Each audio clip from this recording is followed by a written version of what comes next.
Ninka and I didn't enter into marriage completely inexperienced. We were in our 30s, and I had already started a business, although I made significant progress after we tied the knot. Over time, I became more level-headed, mature, and reserved. My wife worked with me in the same company and earned a modest salary. Throughout our 5 years of marriage, I trusted her completely, treating her as an extension of myself. However, everything changed at one point, although I didn't discover it until months later. We had some savings, without a particular purpose in mind. I believed it was wise to have a safety net. Then one day, I noticed that our emergency fund had significantly dwindled. Curiosity sparked, and I questioned Ninka, asking if she had been withdrawing money. She dismissed it, claiming it was for a dinner outing, pretending to be preoccupied. But I couldn't let it go, as the amount withdrawn seemed too substantial for a simple meal or a beauty treatment. "Why do you need so much money?" I asked, seeking an explanation. She hesitated, then proceeded to explain, "Well, you see, it's for my mother. She was involved in a minor car accident and needed urgent repairs. She was afraid to tell Dad, so she turned to me for help. Please don't mention it to him, and let's keep it between us. She gets too worked up about these situations." Feeling sympathy for my mother-in-law, I shrugged my shoulders, promising to remain silent. I understood the desire to support a loved one in need, so I swiftly put the matter aside. But 3 weeks later, the funds diminished yet again, prompting me to raise the same question. This time, Ninka had a different explanation. I simply couldn't resist the amazing collection at the mall. "Look at that coat, those boots, and the stylish booties. They are all of exceptional quality and quite expensive. Additionally, I ordered curtains from Italy to revamp our entire apartment. They will be delivered in a few weeks, and we can finally update our home decor. We can't continue living like we're in a cave." I glanced at the coat, touched it, but being unfamiliar with fabrics and styles, I relied on Ninka's judgment. I complimented her choice before deciding to wait for the curtains to arrive. Unfortunately, they never did, and it turned out the issue wasn't related to the courier. Quietly, I changed the pin on my card. I intended to first understand what was being purchased before releasing the funds. My actions resulted in a couple of weeks passing by, and Ninka approached me in anger. "Oh, don't you dare shout. First of all, the account is practically empty. You emptied it twice last month, and I needed the rest. The card desperately needs a complete overhaul. But I need the money too.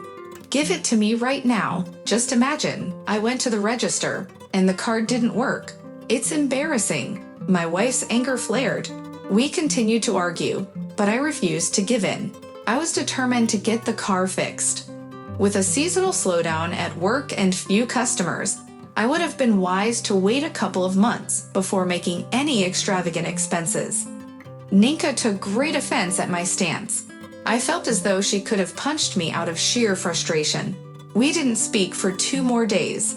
I began to regret my rudeness and was ready to apologize, but a conversation with a stranger shed some light on the situation.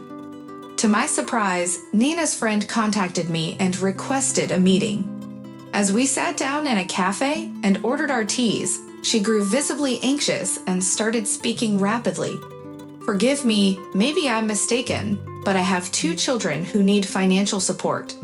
On top of that, there's the mortgage on the apartment, as I mentioned before.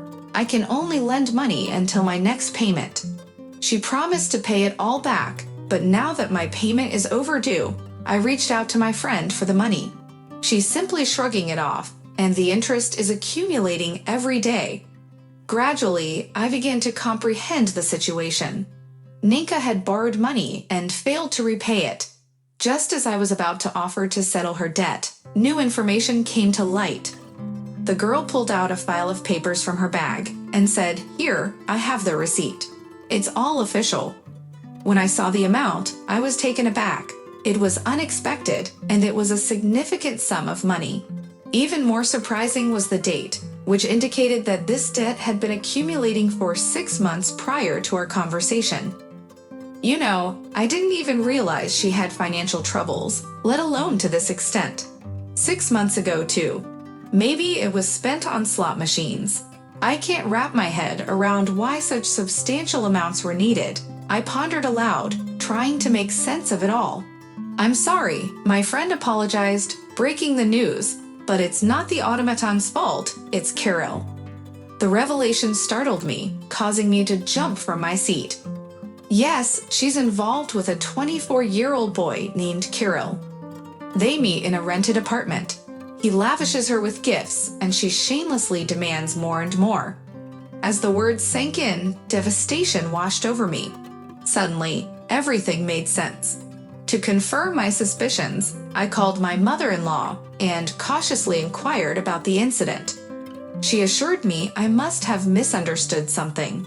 Determined for answers, I urged my friend to ask Nena directly if she had lent her the item in question.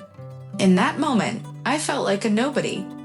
I empathized with the girl, but at the same time, I couldn't help but feel frustrated that she hadn't been honest with me from the start. With a heavy heart, I dialed Nena's number and confronted her. To my surprise, she confessed everything without attempting to deceive me any further. There was no point in lying anymore. She gathered her belongings, promising to file for divorce. As she walked away, I questioned her, "What were you thinking?"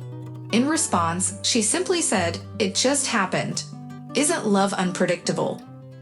I couldn't comprehend how someone's heart could disregard the consequences of their actions. What use are brains then? What purpose does money serve? The pain was unbearable, but I attempted to lighten the mood with a joke. Typically, the mistress takes the money, and the lover has to support the family.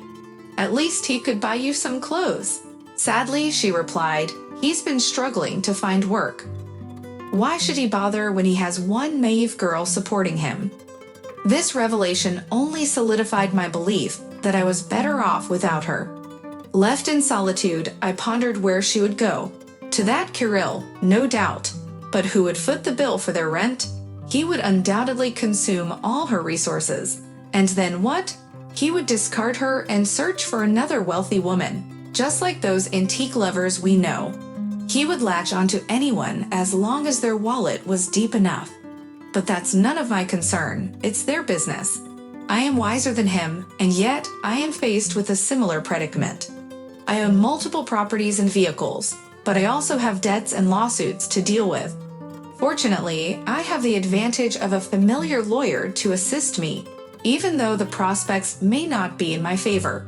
At least I was warned beforehand, providing some solace. I resolved to distract my thoughts by focusing on work. I needed to keep myself occupied and avoid dwelling on the fact that I was replaced by an immature Alfonso.